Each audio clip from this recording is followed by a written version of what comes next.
Good morning, the internet. It's Josiah again, and I'm here to talk to you about a podcast that I heard this morning. And the podcast was from the Weeds, Matt Iglesias interviewing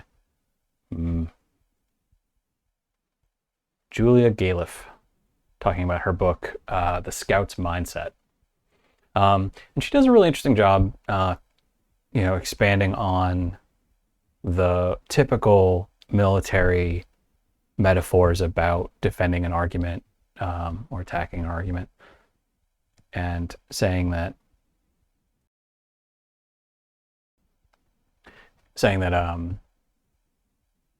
the appropriate attitude to have is to have the attitude of a scout. So you want to find out what's really going on in the world.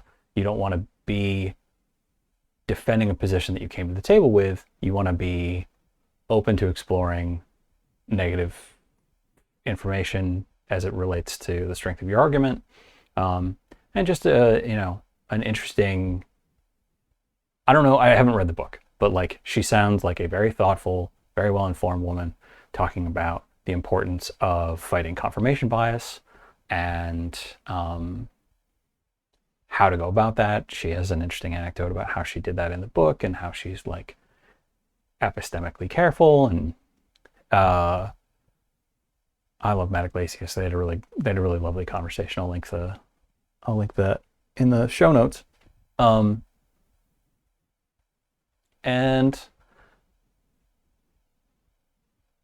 something that they didn't mention that again, I didn't read the book, but in the conversation that she had, it didn't come up at times when I think it would have had she been exposed to the idea. There's a really interesting idea about confirmation bias that I heard a long time ago that I think should be more widely understood. And as is the way of these, so it's an evolutionary psychology argument. So as is the way with evolutionary psychology arguments, and they end up being sort of unverifiable just so stories. I'm not up on the like scientific rigor enough to tell you what the evidence looks like or doesn't, but it seems pretty hopeless to have a knockdown piece of evidence.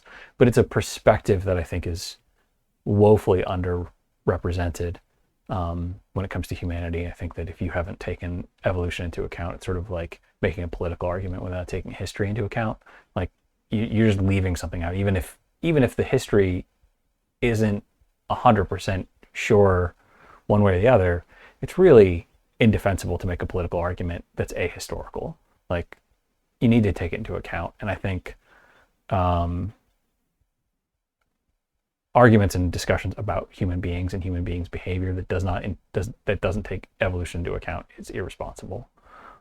Even when you can't be 100% sure about what role evolution is playing in the behavior you're discussing.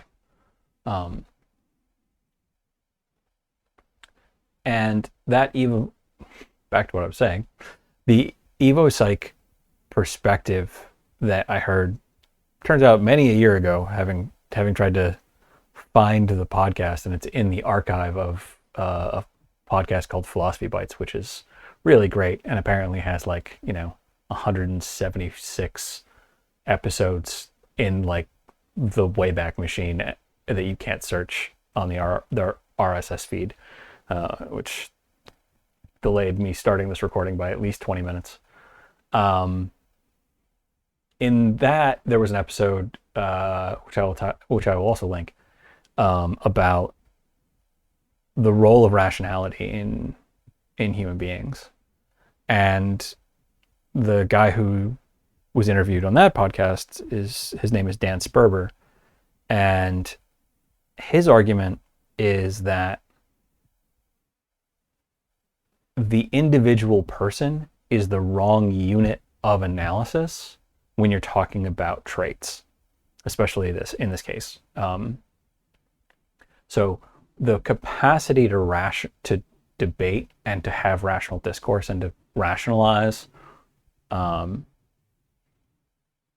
to use reason on problems is for human beings a social function. I'm not sure how he breaks down this argument specifically. My take is that it's at least partially a social function. So if you look at the human cognitive capacity in an individual alone, you're missing a lot of what that you're not looking at the right unit size. It'd be like looking at a singular transistor on a CPU. Like, you'll learn a lot about this computer by looking at individual transistors, but you're not going to learn about the computer because they only work when you have millions of them or billions of them.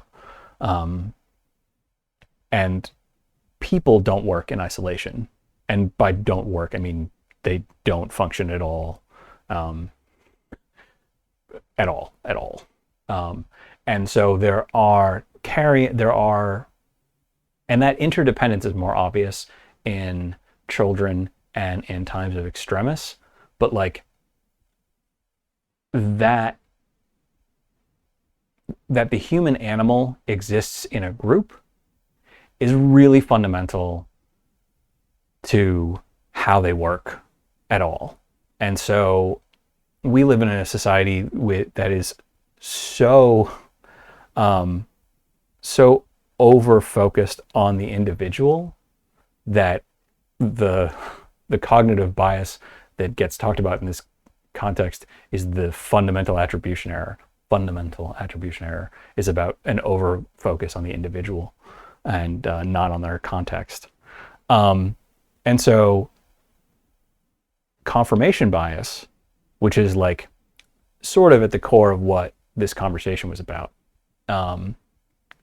She had a looser, more holistic view on the thing. I'm looking forward to reading her book. But confirmation bias, when you look at a single person, doesn't make any sense, right? I think it makes more sense than people say it does, but it's clearly this maybe irrational focus on what you believed when you started reasoning and things that support it and ignoring things that don't support it. And in the circles that care about these things, rational arguments and like rigorous logic matters a lot to the people who talk about this stuff a lot. And so the fact that confirmation bias is they take it to be just a tragic flaw in the human capacity to reason, that the individual should themselves, through training and effort, overcome so that you could be right by yourself. And Sperber's argument is that you're missing the point, because what the confirmation bias does in a group is it's a division of labor. Does a bunch of things, but one of the things is it's division of labor. And so if I believe A and you believe B, and it matters for the tribe whether A is true or B is true, then we can get together, work on what's going on, talk about what's going on. I will argue for A, and I will focus on things that make A is true and B is false. You'll focus on things that B is true and A is false. And it's not up to you to be right about both. It's not up to me to be right about both. We're helping the tribe understand whether A is true or B is true, and the tribe will decide.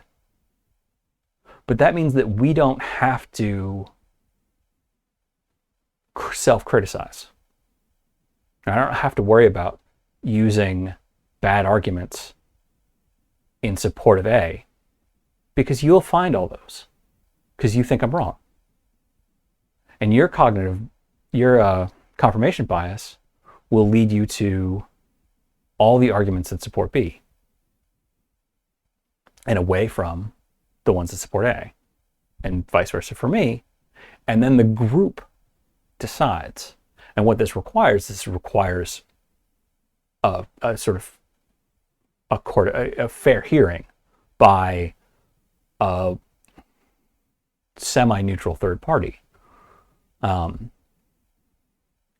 so that this is why courtrooms make sense. This is why dialectics in the like history of philosophy makes sense, because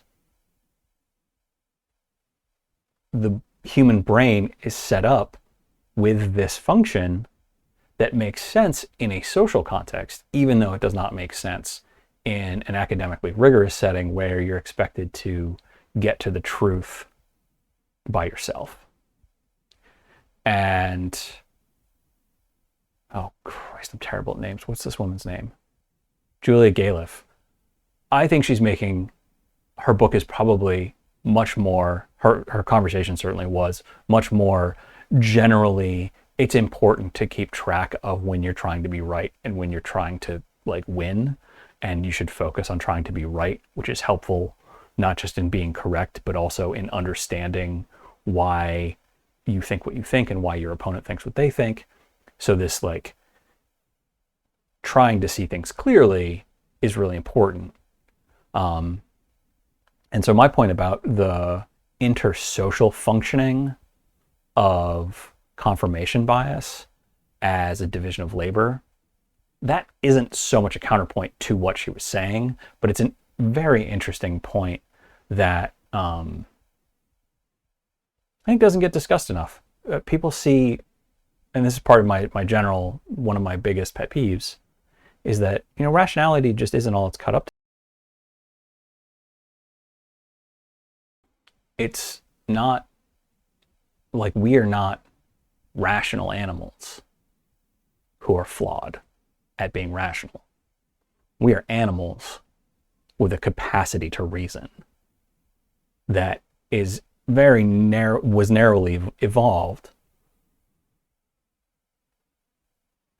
Ooh, I gotta not do that. I'm gonna give you all motion sickness. Sorry, I got a new camera and it's on a long arm and I just shook the table, which seems like a great way to make you sick.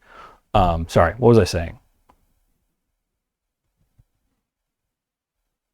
Who knows?